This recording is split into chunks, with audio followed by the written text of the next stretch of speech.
పింఛం విప్పిన వెలిగి మల్లె తొలకరి జల్లుల మేఘం మల్లె అలజడి హృదయం మాడిన కూచిపోడి రంగుల దిద్దిన బొమ్మకు మల్లె కవితలు వద్దిన పుస్తక మల్లె సంతోషంలో ముత్తుగా ఈ అమ్మాడి ఆరారు ఋతువుల అందం ఒకటిగా కలిపి వింతలు ఏడు పక్కకు జరిపే కొత్తగా పుంతలు తొక్కెను ఈ అరవిందం అమ్మమ్మో తాండవమాడే కృష్ణుడి నుండి వేణువ గానం తీయగ పండి రాధకు ప్రాణం ఉప్పొంగే ఆనందం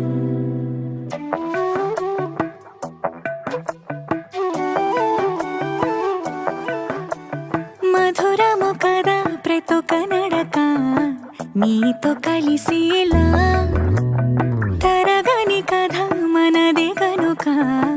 మనసు మురిసినిలా ఉసురేమో